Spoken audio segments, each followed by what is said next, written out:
Hello everyone, welcome to गुरु मंत्र शिक्षा का ग्रंथ. Hopefully everyone is fine. So guys, अगर आप एक न्यू लर्नर हैं एंड फर्स्ट टाइम इस चैनल को विजिट कर रहे हैं तो मेक श्योर चैनल को सब्सक्राइब करना ना भूलें, साथ ही बेल नोटिफिकेशन पर भी प्रेस करें ताकि सारी नोटिफिकेशंस आप तक पहुंचती रहे.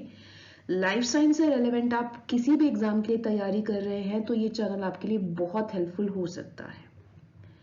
Apart from this I am one of the educator on Unacademy also. वहां पर आप मुझे CSI UGC net life sciences के लिए फॉलो कर सकते हैं. सिंपली आप मेरा नाम वहां सर्च करेंगे तो वहां आपको मेरी प्रोफाइल पिक दिखाई देगी जहां पर आप मुझे फॉलो कर सकते हैं.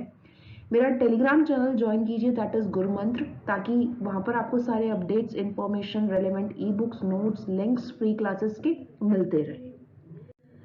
अनअकैडमी पर I use to take many units जो आपकी मदद करती है बहुत सारे लाइफ साइंसेस एग्जाम्स को क्लियर करने में.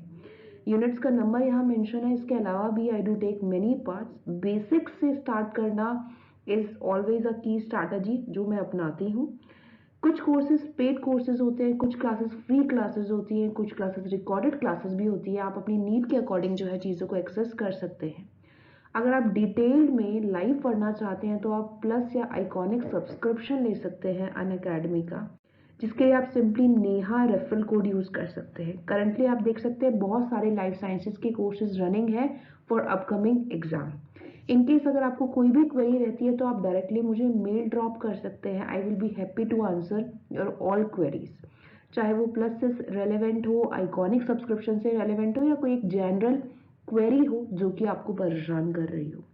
सिंपली आपको नेहा रेफरल कोड यूज करना है during taking your subscription. Apart from this जो फ्री क्लासेस होती है उनके कुछ स्पेसिफिक फीचर्स हैं जो यहाँ मेंशन है, एंड फ्री क्लासेस का स्केड्यूल आपके साथ शेयर कर दिया जाता है टेलीग्राम चैनल पर. टेलीग्राम चैनल पर आप कनेक्टेड रहेंगे तो आपको सब कुछ इंफॉर्मेशन अप टू डेट मिलती रहेगी. इंटरैक्टिव लाइव क्लासेस के साथ polls are also there. Raise a hand नया फीचर है जो अनअकैडमी की तरफ से आपके लिए लाया गया है ताकि रियल टाइम में आप अपने एजुकेटर से बात करके अपनी क्वेरी सॉल्व कर सके. Notifications are always there according with the lecture notes. तो ज्वाइन करना ना भूलें, फॉलो करना ना भूलें. एंड गुरु मंत्र टेलीग्राम चैनल का लिंक भी मैं आपको डिस्क्रिप्शन बॉक्स में दे दूंगी सो दैट आप लोगों के लिए एक ईज रहे.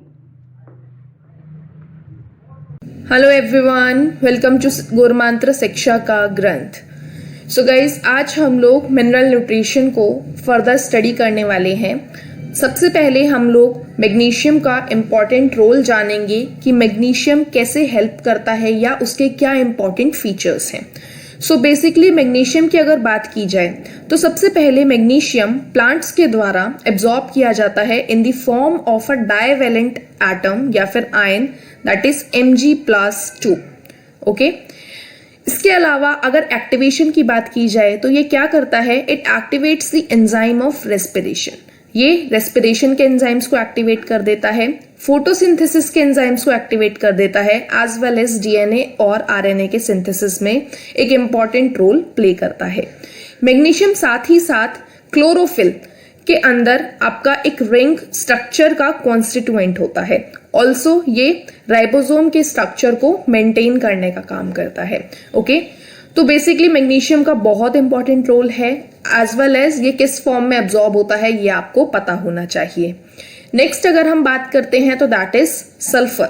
सल्फर की बात की जाए तो सल्फर जो होता है प्लांट इसे in the form of SO4 में एब्जॉर्ब करते हैं. सल्फर आपके दो अमीनो एसिड्स के अंदर प्रेजेंट होता है, number 1 cysteine and number 2 methionine.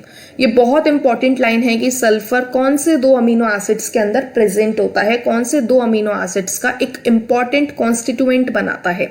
तो that is cysteine and methionine, जो कि प्रीवियस ईयर क्वेश्चंस के अंदर डिफरेंट कॉम्पिटिटिव एग्जाम्स के अंदर डेफिनेटली पूछा जा चुका है. and is the main constituent of several coenzymes, vitamins में thiamine, biotin and coenzyme है. ओके. एंड फेरोडॉक्सिन. तो सल्फर का भी बहुत इंपॉर्टेंट रोल है, आपको ये सारे रोल्स अच्छे से याद करने हैं. नेक्स्ट अगर हम बात करते हैं तो वी हैव आयरन. आयरन सबसे पहले जो प्लांट्स होते हैं वो किस फॉर्म में ऑब्टेन करते हैं, in the form of ferric ions, that is Fe+3. It is required in the larger amount in comparison to other micronutrients. ठीक है, ज्यादा अमाउंट में चाहिए होता है अगर आप कंपेयर करते हो as compare to micronutrients. It is reversibly oxidized from Fe+2 to Fe+3 during the electron transfer. ठीक है, इसके अलावा आयरन क्या करता है, एक्टिवेट कर देता है, कैटलाइज कर देता है एंजाइम्स को and is essential for the formation of chlorophyll. तो क्लोरोफिल का जो स्ट्रक्चर था, जो कॉन्स्टिट्यूएंट रिंग स्ट्रक्चर जो बना रहा था क्लोरोफिल का, दैट वाज योर मैग्नीशियम. लेकिन अगर फॉर्मेशन ऑफ क्लोरोफिल की बात करते हैं तो उसके लिए आपको आयरन की रिक्वायरमेंट होती है. ओके, नेक्स्ट अब हमारे पास आ जाता है मैंगनीज. मैंगनीज की अगर हम बात करते हैं तो मैंगनीज जो होता है वो डाइवेलेंट आयंस के फॉर्म में ही एब्जॉर्ब किया जाता है in the form of Mn+2. ये क्या करता है, it activates many enzymes involved in the photosynthesis, respiration and nitrogen metabolism. The best defined function of manganese is in the splitting of water to liberate oxygen during photosynthesis. अभी आप जब इसके बाद next chapter पढ़ोगे तो वहां पे आपको पता चलेगा कि during the process of photosynthesis आपका स्प्लिटिंग ऑफ वाटर होता है, पानी टूटता है, H2O जो होता है that will dissociate into the oxygen ताकि ऑक्सीजन लिबरेट हो सके. ओके, तो ये जो इंपॉर्टेंट काम होता है ये कौन करता है, that will occur with the help of manganese. Next अगर हम मिनरल की बात करें तो वी हैव जिंक. जिंक आपका plant obtain zinc as an divalent ion that is Zn+2. Okay, zinc activate करता है आपके काफी सारे एंजाइम्स को, स्पेशली कार्बोक्सिलेजेस को. ठीक है, ऑल्सो जिंक जो होता है वो आपके ऑक्सीजन सिंथेसिस में हेल्प करता है. ऑक्सीजन क्या है ये आपको लास्ट चैप्टर प्लांट फिजियो के लास्ट चैप्टर के अंदर पता चल जाएगा. ऑक्सीजन आपका एक ग्रोथ हार्मोन है. ओके, तो इस ग्रोथ हार्मोन के सिंथेसिस में जिंक हेल्प करता है. Next we have copper. Copper की अगर हम बात करते हैं तो ये भी क्यूप्रिक आयंस, डाइवेलेंट आयंस के फॉर्म में एब्जॉर्ब होता है. It is essential for the overall metabolism in plant. Overall metabolism जितना भी हो रहा है प्लांट के अंदर उसके लिए आपका कॉपर रिस्पॉन्सिबल है. ठीक है, it is associated with certain enzymes involved in the redox reaction and is reversibly oxidise from Cu+ to Cu+2. और इसे आप रिवर्सिबली ऑक्सीडाइज कर सकते हो Cu+ से Cu+2 के अंदर. नेक्स्ट हमारे पास आ जाता है बोरॉन. बोरॉन की अगर आप बात करते हो तो it is absorbed as Bo3 3- और B4O7 2-. तो दैट इज वेरी इंपॉर्टेंट कि बोरॉन किस फॉर्म के अंदर आपका एब्सॉर्ब होता है.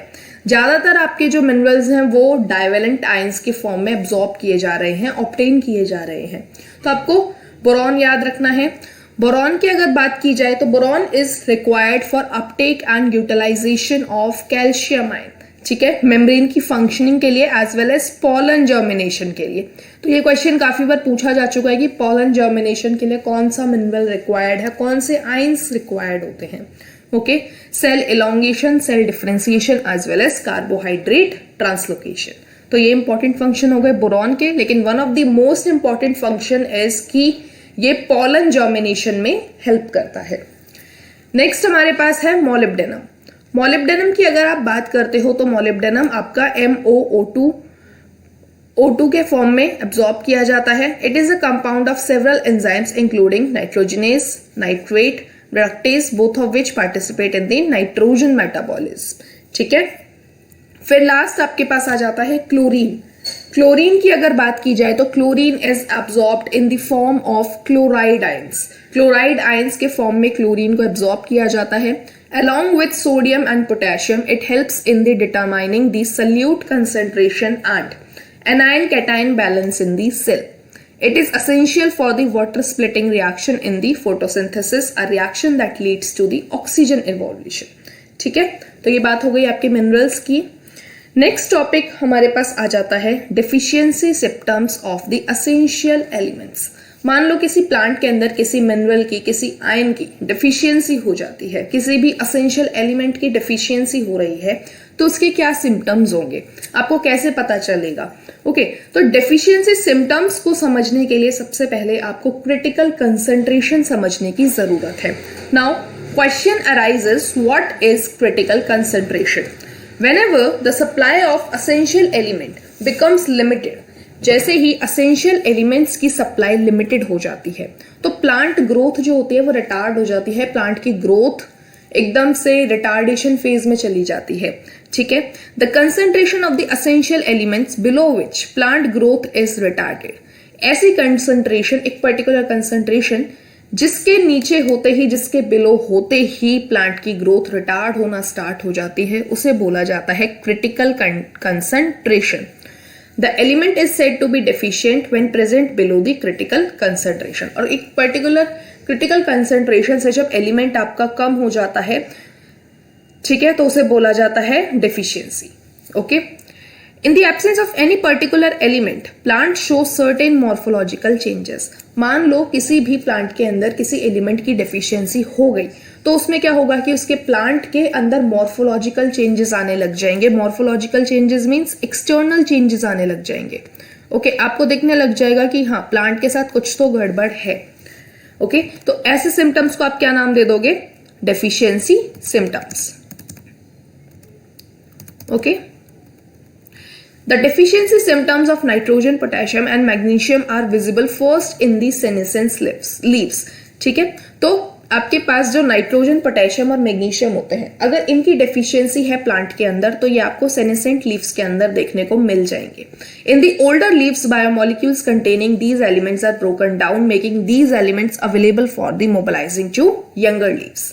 ओके, इसके अलावा whenever the elements are relatively immobile, मतलब कि जब एलिमेंट्स इमोबाइल है, मोबाइल मतलब मूव नहीं कर पा रहे, इमोबाइल मतलब मूव नहीं कर पा रहे, and are not transported out to the mature organs, for example like sulphur and calcium are a part of structural component of the cell, hence are not easily released। that means conclusion के basis पे आप बोल सकते हो कि sulphur और calcium जो हैं वो आपके इमोबाइलाइज्ड एलिमेंट्स हैं जो कि इजीली मूव नहीं कर पाते सेनेसेंट या फिर यंग लीफ से। The deficiency symptoms shown in plant include chlorosis, necrosis, stunted plant growth. अगर किसी भी प्लांट के अंदर डेफिशिएंसी सिम्टम्स अकर कर रहे हैं, उसके अंदर कोई भी एलिमेंट की कमी हो रही है, तो उसके कुछ ना कुछ जनरल आप बोल सकते हो कि जनरल आपको चीजें देखने को मिलेंगी, लाइक क्लोरोसिस, नेक्रोसिस, प्लांट की ग्रोथ कम हो जाएगी, stunted plant growth and premature fall of leaves and buds and inhibition of the cell division. ठीक है, क्लोरोसिस क्या होता है? Chlorosis is the loss of chlorophyll leading to yellowing in leaves. क्या होगा? क्लोरोसिस का लॉस हो जाएगा। क्लोरोसिस आपका ग्रीन कलर प्रोवाइड करेगा, तो इससे क्या होगा कि आपका जो प्लांट होगा वो येलोइश कलर का आपको दिखने लगेगा। ठीक है, the symptoms is caused by the deficiency of element sodium, potassium, magnesium, sulphur, iron, manganese, zinc and molybdenum. ठीक है, तो आपको ये याद रखने हैं। इसके अलावा नेक्रोसिस की बात करते हैं तो necrosis is the death of tissue. Necrosis क्या है? Death of tissue. ओके, और क्यों होता है, किस वजह से होता है? Due to the deficiency of calcium, magnesium, copper and potassium. Lack और low level of sodium, potassium, sulphur and molybdenum causes the inhibition of the cell division. अगर आपके पास लो लेवल है या फिर डेफिशिएंसी हो रही है सोडियम, पोटेशियम, सल्फर या मोलिब्डेनम की, तो आपके पास इनहिबिशन हो जाएगा सेल डिवीजन का। Okay, some elements like NSMO delay flowering if their concentration in the plants is low. अगर नाइट्रोजन, सल्फर एंड मोलिब्डेनम की आपके पास यहाँ पे कंसंट्रेशन कम है तो क्या होगा? आपके पास फ्लावरिंग में डिले होना स्टार्ट हो जाएगा। ठीक है, तो ये आपको याद रखना है। एंड गाइस, यहाँ पे सोडियम नहीं, ये आपका नाइट्रोजन था। ओके ओके, नाउ नेक्स्ट हम बात करते हैं टॉक्सिसिटी ऑफ माइक्रोन्यूट्रिएंट्स। अब देखो, टॉक्सिसिटी का मतलब क्या हो गया? किसी भी चीज का किसी भी अमाउंट में ज्यादा होना। दैट मीन्स कि आपने देखा यहाँ पे कि यहाँ पे जब आपके पास डेफिशिएंसी सिम्टम्स अकर कर रहे थे, वो क्यों कर रहे थे? क्योंकि आपकी एलिमेंट की कंसेंट्रेशन कम थी। अब टॉक्सिसिटी की बात करते हो तो एलिमेंट की कंसेंट्रेशन एक पर्टिकुलर कंसेंट्रेशन से ज्यादा हो जाएगी।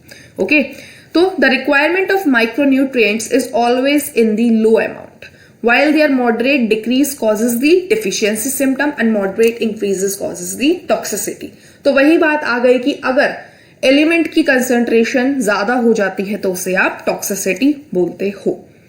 Any mineral ion concentration in tissue that reduces the dry weight of the tissue by 10% of is considered to be toxic. कोई भी मिनरल आयन की कंसेंट्रेशन टिश्यू के अंदर जो कि उसके ड्राई वेट को बाय द अमाउंट ऑफ 10% कम कर देती है, उसे आप बोलते हो toxic element. The toxic symptoms are difficult to identify. ठीक है, टॉक्सिक सिम्टम्स जो होते हैं वो डिफिकल्ट होते हैं आइडेंटिफाई करने. Many a times excess of an element may inhibit the uptake of another element. बहुत बार क्या होता है कि अगर एक एलिमेंट एक्सेस में हो गया तो वो क्या करेगा, दूसरे एलिमेंट के अपटेक को रिड्यूस कर देता है या फिर आप बोल सकते हो इनहिबिट कर देता है. It is important to know that manganese competes with the iron and magnesium or uptake and with magnesium for binding with the enzymes.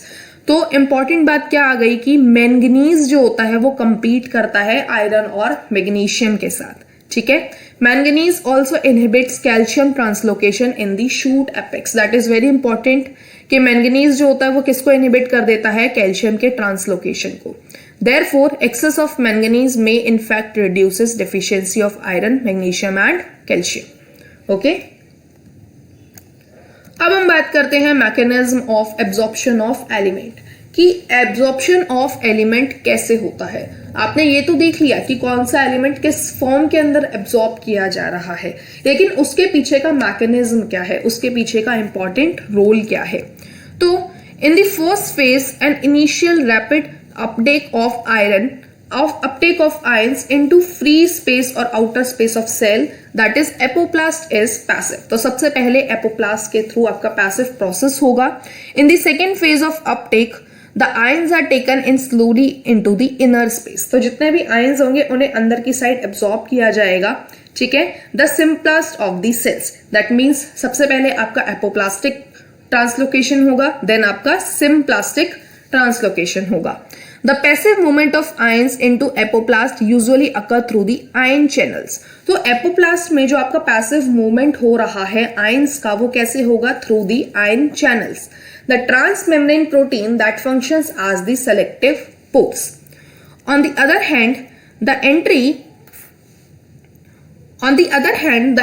or exit of ions to and from the symplast requires the expenditure of metabolic energy, which is an active process. You know it very well कि active process जब भी होगा वहां पे energy की requirement आपको होगी ही होगी.